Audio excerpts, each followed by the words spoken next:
This is Lawrence Francis, host of Interpreting Wine, where today we look ahead to the Real Wine Fair 2024 in the company of Fair Organiser Doug Wregg. This year's edition takes place at Tobacco Dock London on Sunday 28th and Monday 29th of April. The Sunday session is open to the public and the wine trade, whereas Monday is wine trade only. In today's episode, we hear Doug's origin story, including looking back at the opening of Terroirs Bar in 2008 and the first edition of the Real Wine Fair. We talk what is the spectrum of natural wine, discuss terroir in wine. I raise the issue of the natural wine paradox in the traditional media, and Doug looks ahead to the Real Wine Fair 2024. Enjoy. I was training to be a teacher and I didn't really enjoy that process. So I went into restaurants. My mum had a restaurant in South Kensington and I was given responsibility for the wine list, which was remarkable because I knew nothing about wine. But I'm a quick learner and self-taught, and but also with some mentors, began to sort of learn a bit about the subject and develop my own sense of taste. Scroll on a few years after being sommelier and of a couple of places, I was offered a job at this company called Les Caves de Touraine, which at that point was just three people and a van and a shop, and was not doing particularly any business. And the wines list revolved entirely around the wines of the southwest of France and the Languedoc. So niche within niche, I should say, and nobody was interested, and nobody in the trade really cared, whatever. It was a very sort of classic, scene in the trade. You either bought Bordeaux, Burgundy, or super expensive Tuscan wines or Californian wines. And I started as a rep, literally, donning the shoe leather and pounding the streets, going to restaurants with a wine list or a bottle, and then being told that the door was what I'd just come through and I should exit fairly quickly.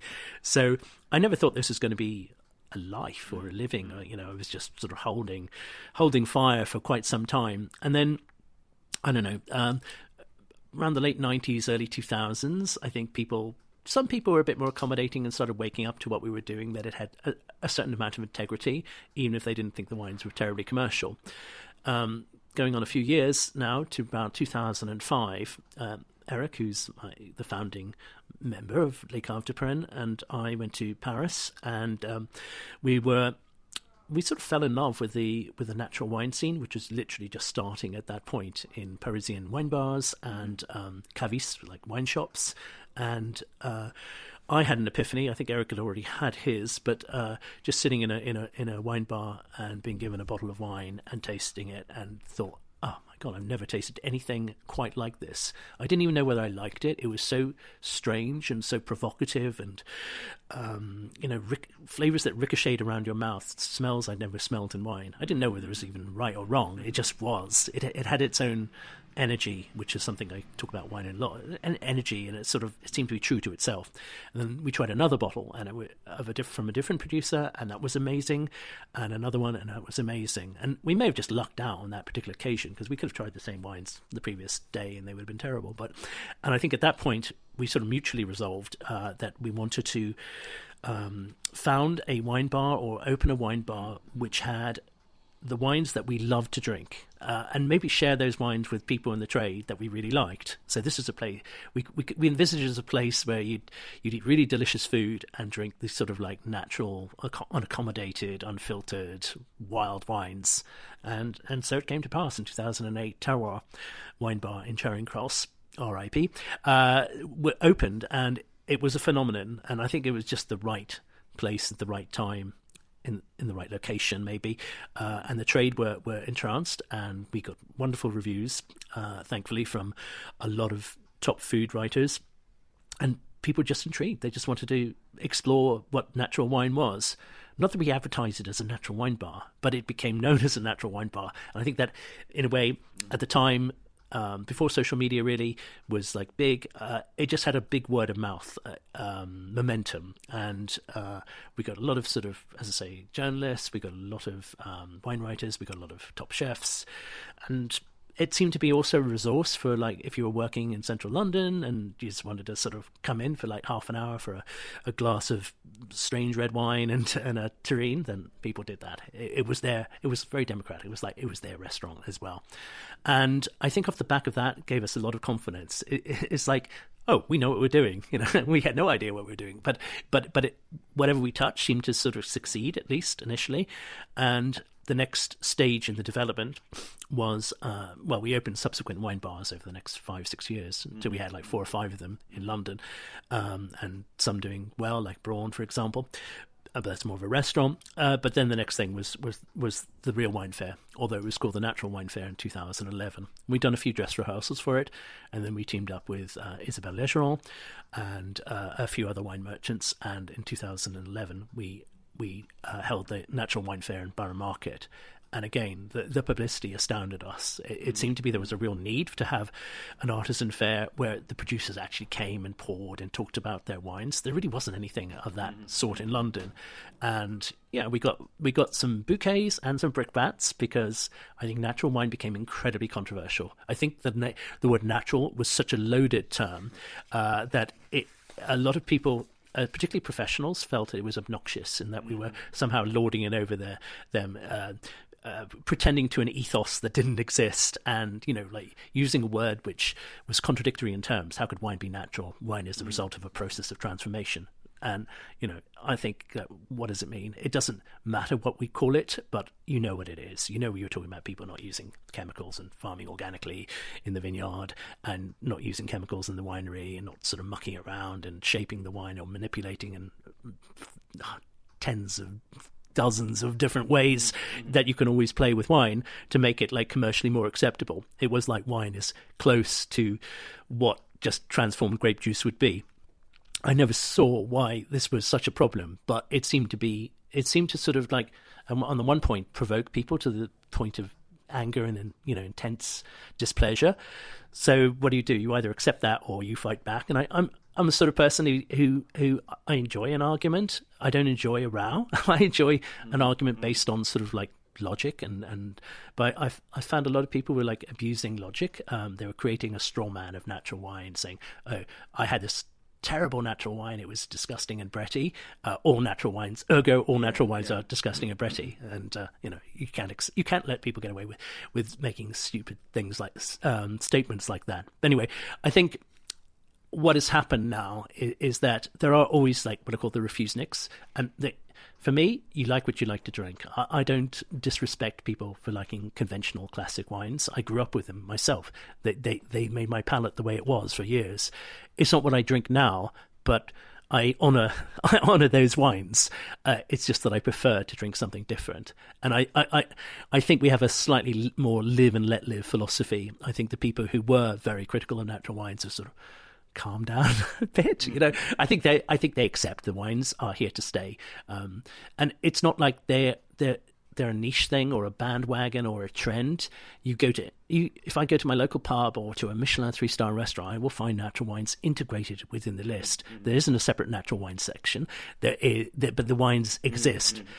Whatever we call them, they're there, and for me, that's a sign of success. It's a sign of people voting with their palates, rather, and would do the same if you had craft beer or sourdough bread or unpasteurized cheese. I mean, it's the same sort of philosophy of like now taken out of the wine or as little as possible taken out or added to the wine. So why wouldn't you, if you're going to do it with food and other drinks, why wouldn't you have that sort of thing with wine? But wine is always a product. And as a product is in a bottle, is perceived as something very commercial and must be commercially acceptable to taste panels. And we don't believe that. We believe that your taste is paramount. What you love is the most important thing. And if you love to drink these wines, then by all means go ahead. And don't feel you need to be judged by an expert who says that's not good what you're drinking, or that's and as has happened over the years, like, you know, we're peddling vinegar. It's extraordinary that millions of people are happily drinking vinegar. Then it's like I think natural wine helped to democratize the wine world, or part of the wine world, because it refused to accept there are hierarchies. In the natural wine world, you don't give points to wines. How do you give points to something that's alive? You don't give points to a tree. that tree is better than that tree, or that sunset is better than that sunset. The wine is living. It's one day it'll be expressive and beautiful and tender. The next day it'll be all weird and jerky and off kilter. And I think that's enchanting. I think not knowing is part of the pleasure, and that's why I really like this style or these styles of wines. And also, I would say one further thing is that natural wine is always seen as under one sort of quite small umbrella, but the spectrum of natural wines is as wide as the spectrum of all wine or all conventional wine.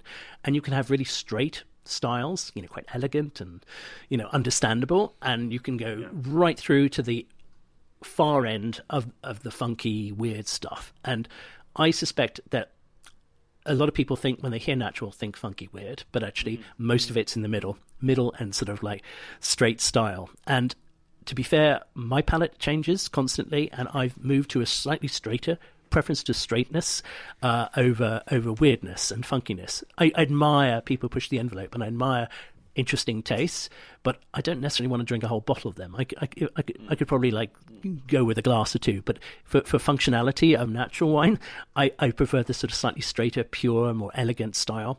And if I want to go, if I'm feeling in an adventurous mood, then okay, yes, I will open a bottle of something perhaps what's the word? Yeah, just offbeat, But that's not me at this. It's a mood thing for starters, but it's not me as a personality. Whereas I think in the earlier days, say 2005 to 2012, yeah, I liked it funky. I dialed the funk up. But then I might have been taking a slightly contrarian position, just as the people who dislike wines, these wines took the same contrarian position from the other point of view. So interesting, because I think you bring in so many avenues there, and I kind of forgotten actually how rich your answers are, and again how many sort of jumping off points there are. But I think that the thing that always just guides me is to just make it personal, and I think that thinking back now, now probably what is it now, 2016, so 8 years. Interesting. I don't think I've told you this before. The Real Wine Fair was actually the first wine fair I ever went to. Oh, I didn't know that. So that was a first for me. And without a doubt, it was that style of wine. This what I saw as something quite energetic, and something that was again still very approachable. Coming from being a beer drinker, it was something that was refreshing and light, and but still had a sense of fun. That was way more attractive to me than the kind of the classics, and not really coming from a family of wine drinkers, and sort of trying the wines that I thought I was supposed to first off. They didn't do anything for me. It was actually it was something along the lines of what I was trying at a Real Wine Fair.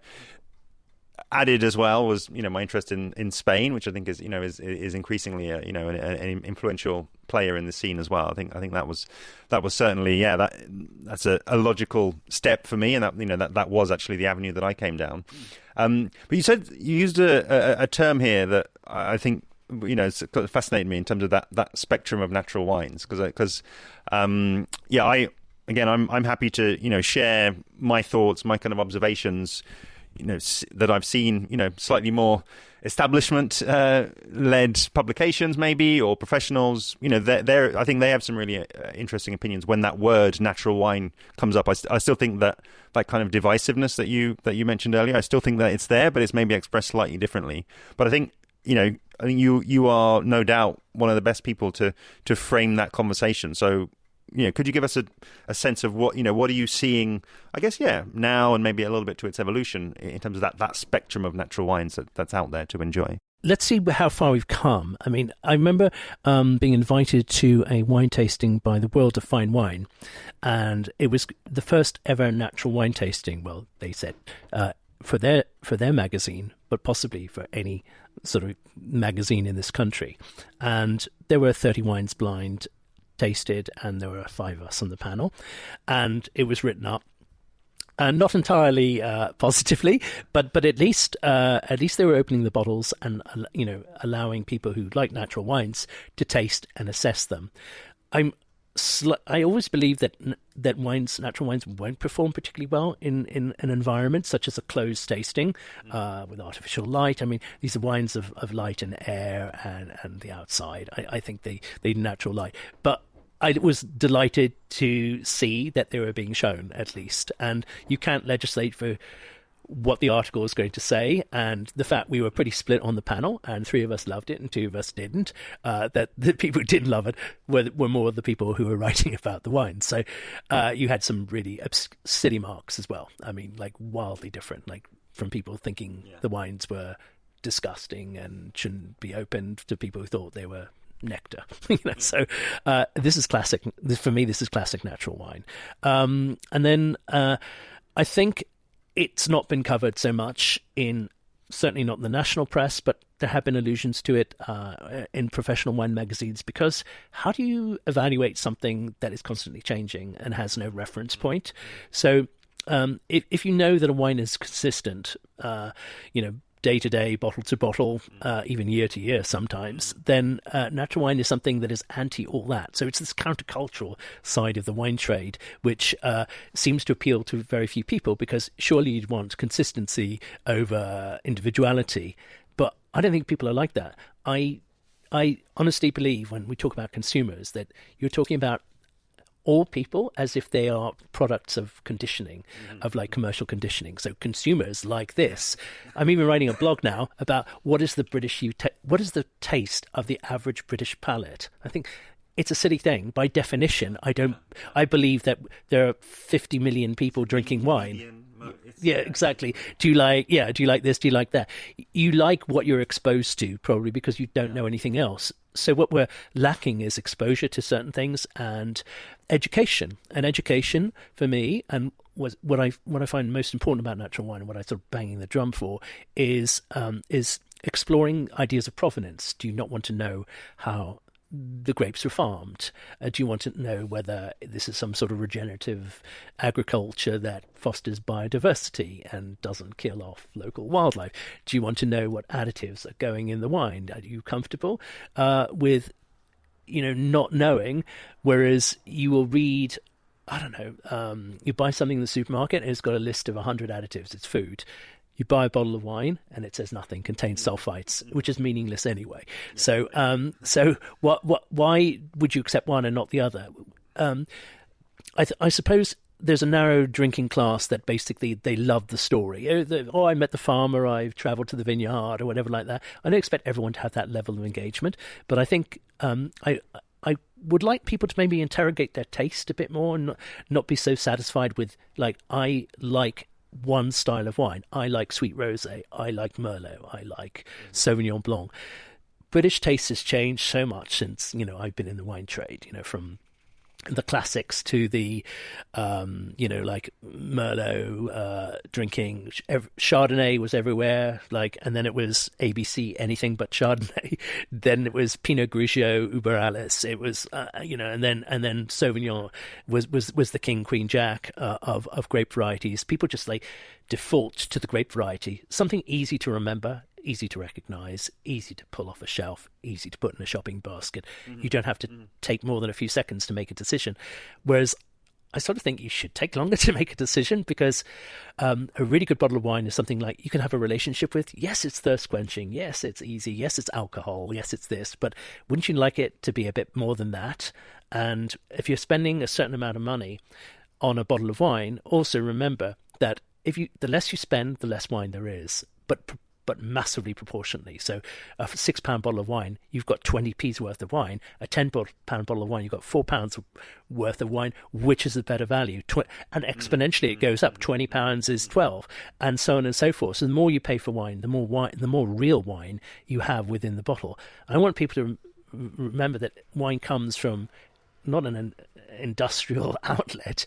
It's the result of farming, and the more we support small farmers doing the right thing in the vineyards and making, wine without, stuff in it, chemicals in it, I think the more we are engaging with wine as a sort of what it's meant to be, like a nourishing, fairly healthy product, the more we allow people to put junk in wines without, sort of regulation.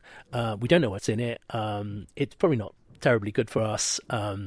And I think natural wine can sort of like help because it can engage in these conversations. It doesn't have to be anti-conventional wine. It just has to say, do you know what you're drinking? Do you know, would you like to know more about what you're drinking? And so that element of education, and we should do this with all foodstuffs as well. We should know more about what we're ingesting, literally. And again, I think it's a point that we'll get to when we talk about the fair. And I think, again, I don't think it's a secret that, you want to bring more, wine curious, I guess, to the fair. People that are coming along primarily on the Sunday, who are, paying for the ticket, who are not working in the wine trade, but, want to come there, want to kind of explore. So, I mean, I think an interesting comparison, and one that it seems connected is essentially the growth of things like farmers markets and curiosity in media, in things like YouTube, in things like podcasts of, people actually wanting to kind of connect with where their food is coming from. And it's an analogy that I totally agree with. And it's, for me, I think it's where maybe that, that's what we've lost when we have in this country certainly moved, much more towards shopping in supermarkets. We've lost a lot of the connection with who's making the food, and even silly things like the milk round, and that connection with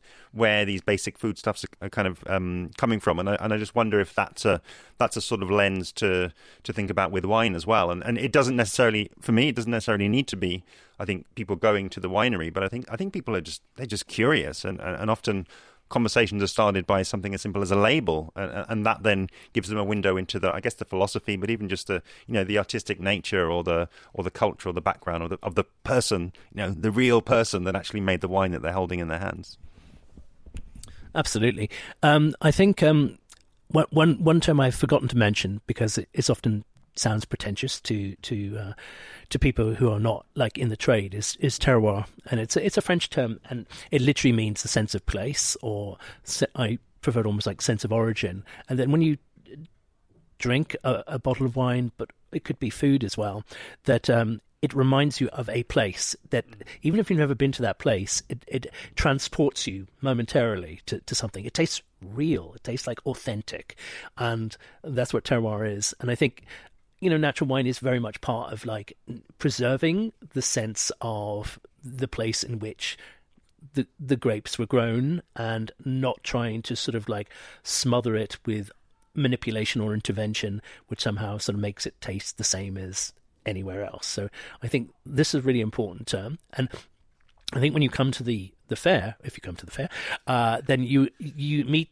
people who sort of like, it's almost, even if they're like not originally from the area where they're now farming, but they've fallen in love with that region, and they seem to be from the same soil. In a way, they are trying to communicate to you about what makes the wine the way that it is. And you'll often get like descriptions of climate and microclimate and geology and plant life, and it's a bit like going back to school, and all the subjects that you willingly gave up at GCSE or A level, you have to sort of like, you don't have to take a degree in, but you're aware that basically a glass of wine is a result of thousands of years of some geological and geographical sort of like influence, but also the culture of gastronomy, the culture of the people in the area.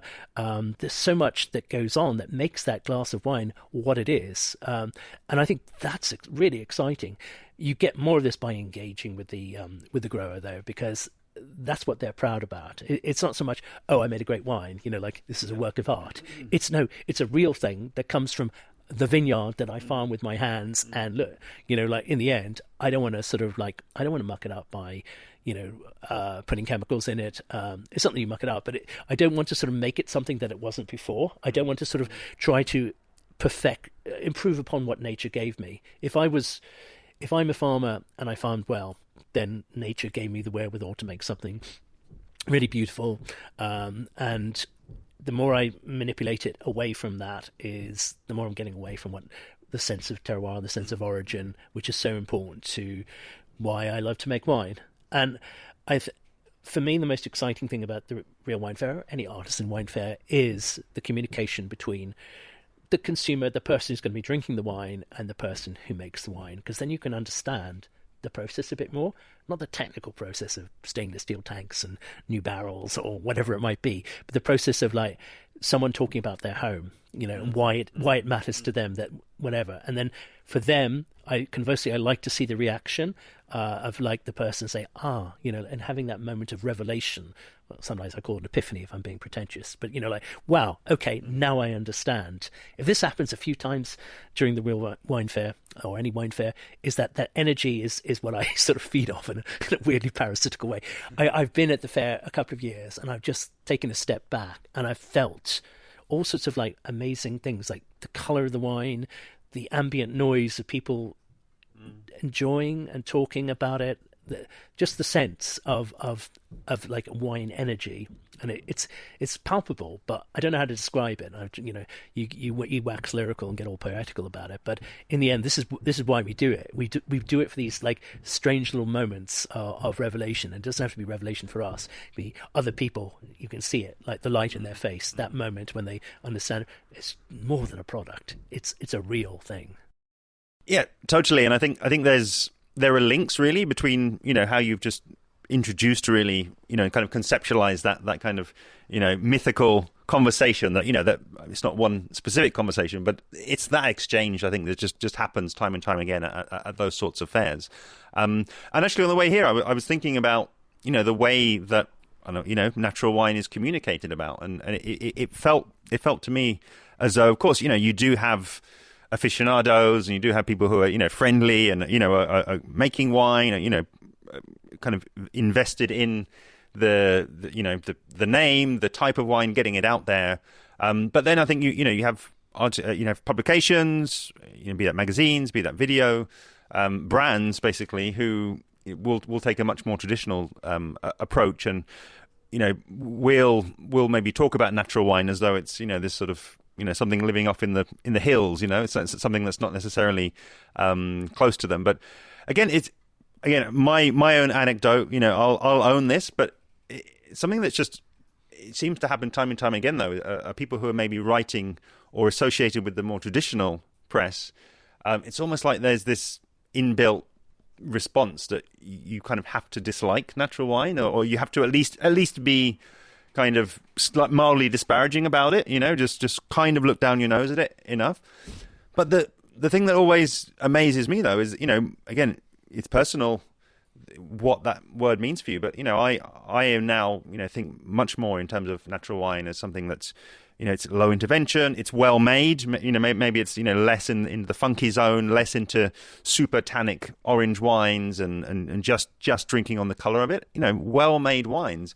But then it's surprising to me when I see so many of those brands who are maybe behind closed doors are kind of slightly disparaging about natural wine.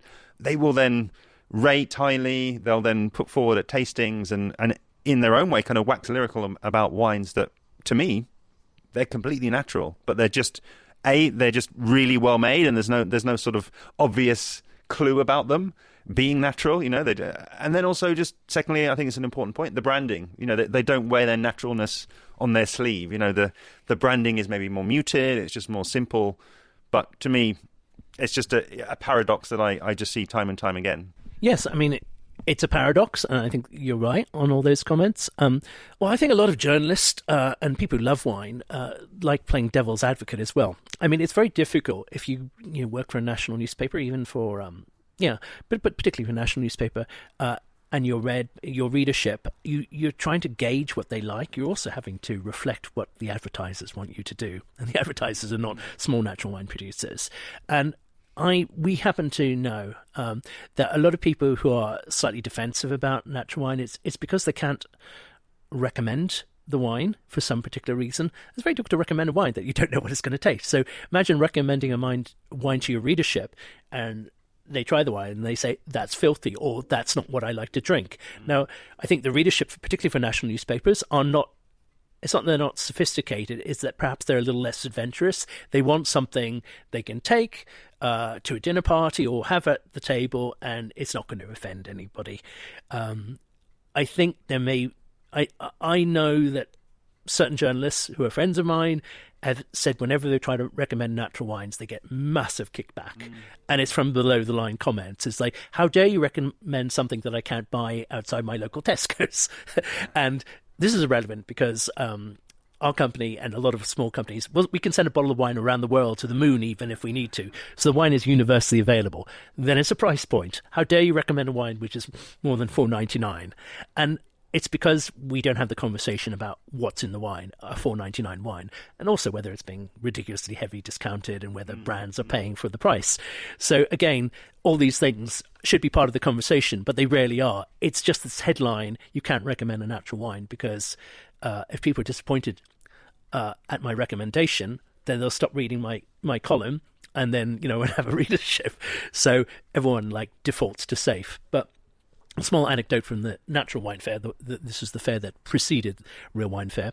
There was a seminar, and it was, let's say, acrimonious affair. There was a panel of me and 3 sommeliers and a whole bunch of wine professionals. And I don't even remember what it was about, other than I was comparing it.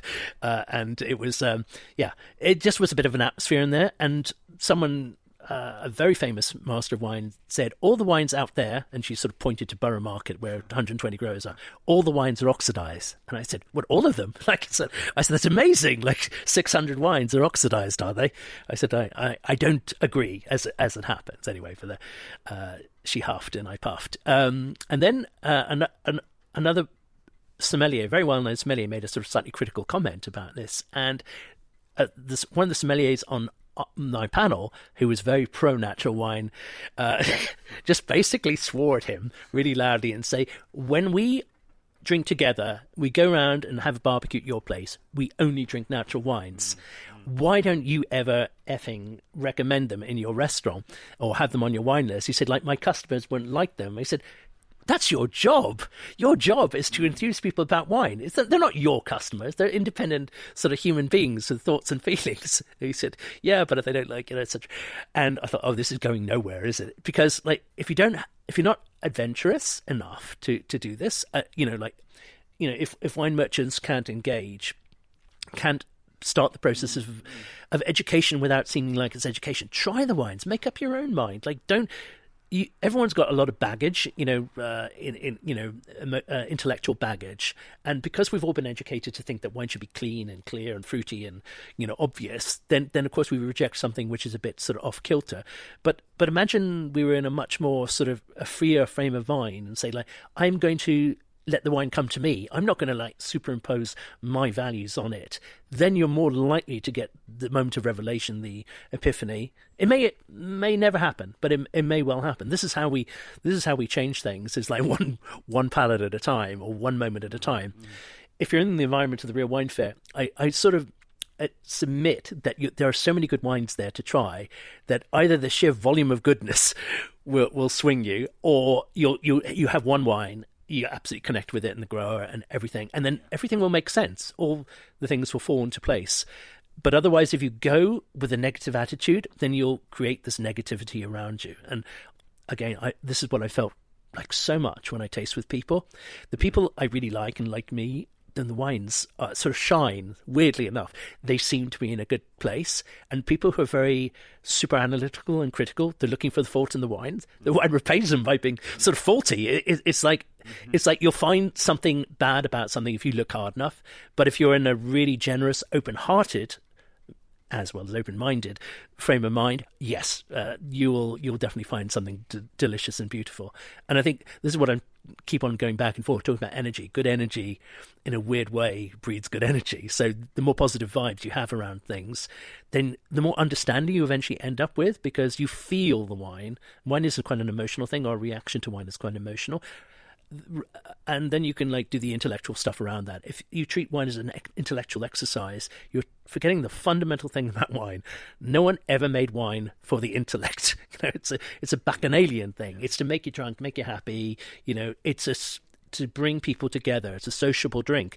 It's a gastronomic drink. It's to go with food. The idea that people are literally dissecting wine bit by bit and then measuring it up against some evaluative norm on points or scales or its architectural power, is just antithetical to everything that I think about that wine should be, which is, just like a delicious drink that binds us all. Doug, we're already at that sort of time of the conversation, really, looking really towards in terms of closing.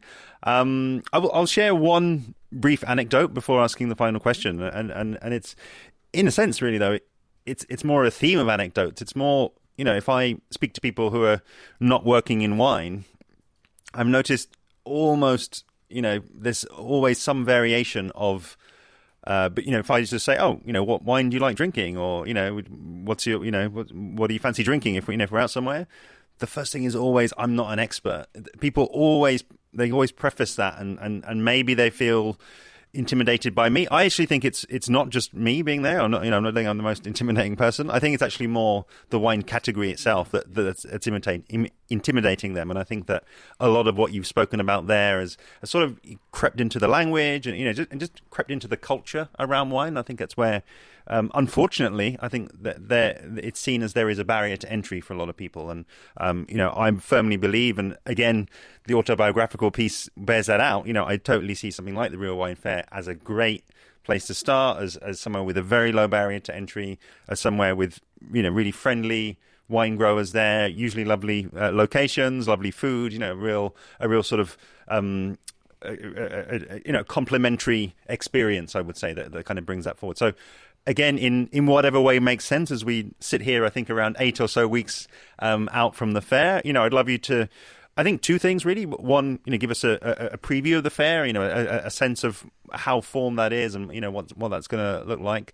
But then also, maybe where relevant, a sense of how those things have changed over time. Are there elements that you've added over time that are kind of culminating now in the 2024 edition? And how is that looking for you? Thanks. So about the fair itself, so the fair this year is the 28th and 29th of April. The Sunday is the 28th, and that is for consumers and trade, and the Monday is for trade only. But the fair is sort of, it's evolved since 2011-12, but I think it's just become more so and a sort of better experience, because as organisers, what we're trying to do is create a really lovely environment for the people who go there, and also for the producers. If you go to some really big events, they're very claustrophobic. People look stressed. You can't get near the tables. I'd like to think that we have organised an event where you'd like to spend at least 4 or 5 hours, and I think you need to spend that long. But you don't need to spend 4 or 5 hours drinking or tasting, because you'll just blow your palate out. And that's why we have a food element, and we've got particularly good street food stalls this year, I think. Coffee, beer, all the sort of things, all the necessities of life. So it's a wine fair, but of course it's an artisan fair as well. So yes, we encourage people to take a break, to have a rest, have almost like a picnic, and take time, and then plot your route. Don't overdo it, and take as much time as you need, as well as the usual, as well as the food stalls. There's seminars and masterclasses which are given by experts in the trade, and again, they're not pitched at a level of, let's say, a nerdy level, and they're pitched for everybody, and they're on different topics every year. So we normally have 3 or 4 on the Sunday and 1 or 2 on the Monday, and they'll be on different things. Something might be abstract. I quite fancy having a masterclass on the question of taste. What is taste, and is taste changing, or talking about the certainties of what is good and what is, for so many years, quality is seen as top end wine. Could a great wine come from a hybrid grape, for example? Yes, it could. Could cider be considered? Could we talk about cider, artisan cider, in the same way we talk about wine? Yes, we could. I want to sometimes explore these ideas and push a bit on the edges. Then, as I say, you've got the fair. It's about 185 producers, which sound gargantuan, but the space at Tobacco Dock is huge. It's got natural light, which is so important when you're tasting, because it just makes you feel good. High ceilings as well. And there's also a wine shop. It's a pop-up shop called Real Wine Shop, and it sells probably several hundred wines from the fair. So what a great opportunity to try before you buy. Not every wine on every table is going to be available in the shop, just maybe one or two from each grower. But it's great. Where else do you get the chance to literally sort of try, talk about the wine with a grower, and then go and buy a bottle and take home with you? And that the shop prices are good. They're effectively trade prices. So, and the shop has been very successful in previous years. And again, we try to improve it each year in terms of the communication, the labeling, and just have more people around to help. So there's a lot of people from us and from other wine companies that are just there to ensure that the fair is as good as it possibly can be. And of course, so many things are outside your control. The weather, for example, we've been extraordinarily lucky every year. We've had great weather, but it somehow I feel we're due for something else. But then in terms of the tickets are £25 for consumers, and which I think is quite good value. We've not changed the price pretty well since the beginning, despite inflation, because we're trying to attract people in, and we're trying to say, like, wine isn't pretentious. Although we welcome back people that have been in previous years with open arms, we really do encourage people to explore wine. Even if they know nothing, it doesn't matter. In fact, even better, because perhaps you come without preconceptions. Wine is a drink you can choose. You might drink beer, you might drink cider, you might drink something, cocktails. Try wine. Try the different flavors. It's not just one thing. It's not a generic. And when you see so many producers there making wines from 20 different countries, different regions within different countries, maybe 100, 250 different grape varieties, and a lot of which you may never have heard of or tasted before, you learn something, just by osmosis, really, So, and you won't like everything. You can't like everything. It would be strange. I don't like everything, but you will taste interesting wines and know that they're real wines, and you'll hear some really interesting stories about them and meet some fascinating people, both in the trade, but also, of course, the growers themselves. So there's always going to be some sort of element of communication. The more you give of yourself, the more you always get back. So I think that's the secret of any event which is successful. So the energy you bring is the energy you get back, and then in spades as well. I don't think there's anything more to say about it, but come and see it. Really, come and feel it. Come and taste it. A massive thanks to today's guest, Doug Wregg of the Real Wine Fair and Le Cave de Pérène. Head to therealwinefair.com, link below, where you can register for tickets for either day. Sunday the 28th of April is open to the public and to the wine trade, whereas Monday the 29th of April is wine trade only. Doug has also kindly agreed to give a free copy of his fantastic book, The Real Alternative Wine Glossary, to anyone purchasing a ticket having heard this podcast. Just mention the code word WINEPOD, that's WINEPOD, in the on-site shop on the day. And if you do get to the show, make sure to say hi to Doug if you can track him down, and let him know you heard his fantastic interview on interpreting wine. I will be there on hopefully both days, so come and say hi, and see you soon.